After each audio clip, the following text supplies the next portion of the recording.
이번 비디오에서는 지난 비디오에서 배웠던 뉴럴 네트워크를 어떻게 우리가 구성할 수 있는지 그 구성 방법에 대해서 배우고, 그리고 그 전에 우선은 우리가 목적으로 삼고 있는 그 비용 함수에 대해서 한번 좀 살펴보려고 합니다. 즉 뉴럴 네트워크를 구성하는 파라메타를 우리가 찾아야 되는데요. 그 파라메타는 리니어 리그레션에서 또는 로지스틱 리그레션에서 했던 것처럼 특정한 함수를 만들고 그 함수를 최소화시키는 파라메타를 구하는 방법으로 또 구합니다. 아주 똑같아요. 이전에 배웠던 리그레션과. 그래서 결국에는 뉴럴 네트워크에서도 우리가 그 알고리즘을 이해하기 위해서는 우리가 최소화시키고자 하는 비용 함수, 코스트 함수가 무엇인지를 알아야 됩니다. 자, 우선 뉴럴 네트워크, 이렇게 생긴 뉴럴 네트워크를 한번 우리가 고려해 봅시다. 4개의 층으로 되어 있는 거죠. 레이어 1, 레이어 2, 레이어 3, 레이어 4. 그리고 각각의 층은 3개, 5개, 5개, 뭐 4개의 노드를 갖고 있는 아주 간단한 뉴럴 네트워크를 한번 고려해 보도록 하겠습니다. 그리고 이러한 뉴럴 네트워크에 보기와 같은 그 훈련 자료가 주어졌다라고 한번 생각을 해 보도록 합시다. 즉 M개의 훈련 자료 세트가 주어진 거죠. 각각의 하나하나의 세트는 그 특징 벡터와 그것의 그 아웃풋 레이블을 이렇게 x1, y1, x2, y2 이렇게 해서 M개의 훈련 자료가 우리한테 주어졌을 때를 한번 생각을 해 보도록 하겠습니다.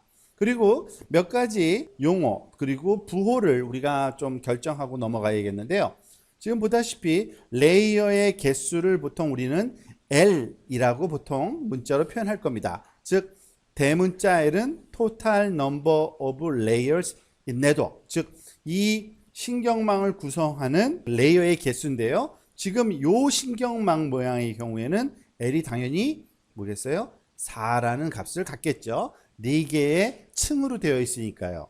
그리고 또 다른 S subscript L이라는 용어도 우리가 한번 생각을 해보도록 하겠습니다. 이거는 number of unit in layer L이라고 지금 설명이 되어 있는데, 즉 각 레이어 층마다 1번 층에는 몇 개의 지금 노드가 있죠? 1개, 2개, 3개가 있죠. 즉 무슨 말이냐면 S1은 그러니까 이제 3으로 놓을 거고요. S2는 당연히 5개의 노드로 되어 있으니까 5라고 우리가 지정하면 되겠죠. 역시 마찬가지로 S3도 5고요. 마지막 S4, 다른 말로 하면 사실은 S4는 SL이라고 대문자를 써도 되겠죠. 왜냐하면 위에서 전체의 레이어 개수를 L로 놓기로 했으니까요. 그러니까 SL은 당연히 4라는 값을 갖게 될 겁니다. 자, 이와 같은 뉴럴 네트워크가 있을 때 이런 뉴럴 네트워크로 우리가 풀 수 있는 분류 문제를 생각을 또 해보면 크게 2가지 종류의 분류 문제를 풀 수 있을 겁니다. 아시다시피 바이너리 클래시피케이션 문제를 먼저 생각을 할 수 있고요. 사실 요 모델에서는 사실은 바이너리는 아니죠. 지금 보면은 아웃풋 유닛이 4개로 되어 있으면은 사실은 바이너리가 아니에요. 이거는 4개의 멀티 클래스 클래시피케이션인데, 만약에 바이너리면 사실 모양이 어떻게 돼요? 마지막이 노드가 하나고 레이어 4가, 그죠?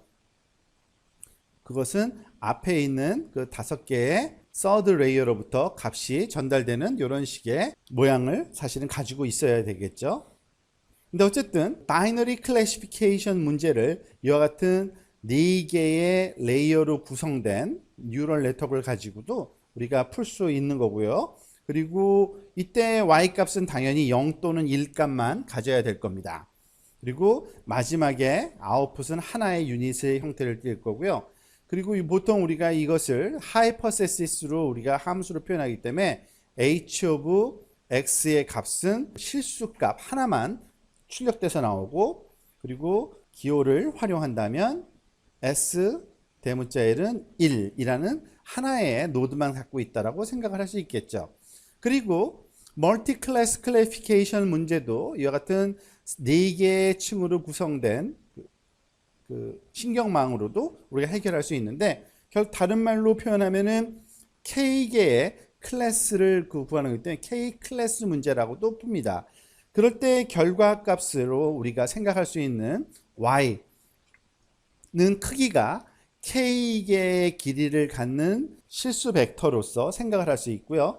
예를 들어서 만약에 4개의 경우다. 우리가 이 그림에서 사실은 4개를 지금 가정을 하고 있는데 k가 4개일 경우는 만약에 어떻게 되겠습니까? 그 하나하나가 길이가 4인 벡터 형태를 띌 거고요. 그 대신 첫 번째 것만 1이거나 두 번째 것만 1이거나 세 번째, 네 번째 각각 하나하나가 특정한 엘리멘트만 1, 그 외에는 모두 0인 이런 값을 갖도록 y 값이 우리한테 주어져야 될 겁니다.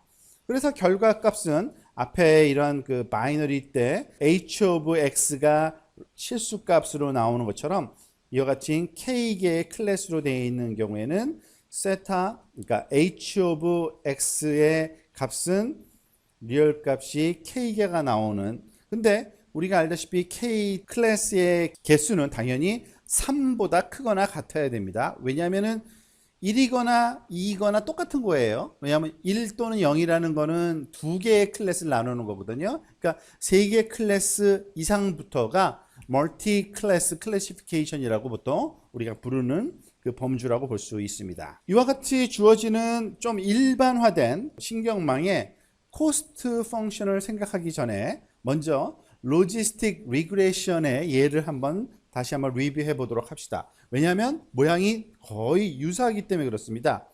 우리가 배웠던 내용을 다시 한번 좀 상기할 필요가 있는데요. 로지스틱 리그레션에서의 J of 세타, 즉 코스트 함수는 우리가 어떻게 규정했냐면 2개의 함수의 합으로 규정했었잖아요. 코스트 함수의 모양이 컨벡스하게 만들어질 수 있도록 y가 1인 경우에 작동되는 텀, 즉 로그 h of x와 그리고 y가 0인 경우에 작동될 1-y 곱하기 로그 1-h of x, 이 두 개의 텀을 합쳐서 만들었던 거는 기억을 하실 겁니다. 그것을 모든 샘플, 즉 훈련 자료의 개수로 나누어줘 평균으로 구한 것이 코스트 함수였는데요. 오른쪽 뒤에 있는 이 부분은 우리가 알다시피 regularization 텀, 정규화 텀입니다. 너무 non-linear한 성분이 강조되지 않도록 람다 나누기 2m을 곱한 모든 파라메타, 우리가 구하고자 하는 파라메타가 세타인데 세타 제로를 제외한, 지금 세타를 1부터 더하는 겁니다. 세타 제로를 제외한 모든 세타 값의 제곱을 추가로 더해 줌으로써 이 세타 값이 너무 강조되지 않도록 만들어주는 regularization 텀을 우리가 넣었던 것을 기억을 할 겁니다. 자, 그러면은 결국에는 뉴럴 네트워크도 마지막 단계에서는 로지스틱 리그레션과 똑같은 모양을 띈다 그랬잖아요. 하지만 코스트 펑션은 어떻게 달라지냐면 이와 같은 형태를 생각할 수가 있습니다. 자, 방금 전에 리뷰해본 로지스틱 리그레션과 비교해서 많이 복잡해 보이는 것 같지만 사실 여기선 썸메이션이 하나가 더 추가된 것 뿐입니다. 즉 첫 번째 텀만 우리가 regularization 텀은 잠깐 나중에 생각하고요. 요 부분과 요 부분만 한번 비교해 보도록 하겠습니다. regularization을 뺀 나머지 부분이 요건데 지금 보면 똑같아요. 지금 보세요. y 곱하기 로그 h of x 1-y 곱하기 로그 1-h of x. 그런데 다른 점은 뭐냐면은 지금 여기서 보다시피 썸메이션 기호가 모든 훈련 자료 개수에 대해서 썸메이션 해주는 건 똑같지만 추가적으로 하나의 더 썸메이션 기호가 들어갔죠. K에 대해서. 여기서 말하는 K는 뭐냐면 클래스의 개수입니다. 즉 아까 우리가 Y를 정의할 때 Y는 사실은 이 로지스틱 리그레이션 경우에는 Y의 값이 0 또는 1로 주어지는 경우하고 똑같은 경우고요. 그렇지만 뉴럴 네트워크에서는 이런 바이너리 클래시피케이션 뿐만 아니라 멀티 클래스 클래시피케이션까지 포함해야 되기 때문에 이제 Y가 어떠한 형태를 띠냐면 1000 어떻게 해가지고 이 길이가 전체의 길이가 K개인 K 클래스 해당되는 분류 문제까지도 풀어야 되기 때문에 이러한 형태를 띠게 됩니다. 그래서 Y 값이 K개를 갖게 되고 Y가 하나가 아니라 K개의 엘리멘트로 구성될 거죠. 그 값들을 다 구해서 더해주는 겁니다. 그러니까 K번을 더 더해줘야 돼요. 그 Y 하나하나에 대한 그 결과값을 우리가 추가해서 여기다가 더해주는 게 뉴럴 네트워크가 갖는 비용 함수, 코스트 함수의 특성이라고 볼 수 있고요. 이 뒤에 있는 regularization 텀을 보면 굉장히 이것도 복잡해 보이지만 로지스틱 리그레션 같은 경우에는 모든 하나하나의 항에 포함되는 곱해지는 값을 그 서브 인덱스 항의 번호로 J로 표현했던 것을 기억하는데 여기서는 굉장히 많은 개수의 파라메타들이 사용되기 때문에 그 세타를 모두 하나하나 따로따로 제곱을 해서 더해준다는 의미입니다. 즉 앞에서 우리가 봤을 때 어떤 입력값이 있고요. 그죠? 입력값이 있고 그것이 히든 레이어로 전달됐을 때 그때 인덱스 값으로 우리가 요 세타 값을 주는 방법을 어떤 식으로 했냐면 세타 위에는 그 레이어의 그 위치를 위첨자로 줬고요. 그러니까 레이어 1 이거는 레이어 2죠. 예를 들어서 레이어 2 같은 경우에는 그 IJ라는 이런 서브스크립트를 썼는데 이때 IJ는 아웃풋으로 우리가 활용되는 레이어의 번째, 즉 얘가 i가 1일 때인 거죠. 그리고 두 번째 노드 같은 경우는 i가 2일 때이고요. 그리고 그 입력되는 그 노드의 그 인덱스를 j로 줘서 j가 1일 때, j가 2일 때, j가 3일 때. 즉 세타 값이 다 모든 경우에 대해서 i가 변할 때, j가 변할 때, 그리고 모든 레이어에 대해서 세타들이 다 주어져 있습니다.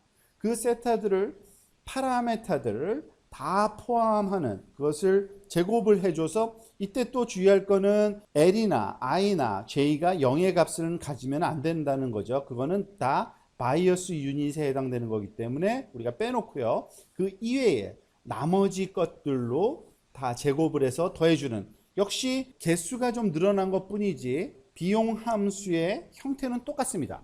그러니까 사실은 로지스틱 리그레션하고 뉴럴 네트워크하고는 우리가 사용하는 비용 함수의 수식이 같다고 보시면 되는 겁니다.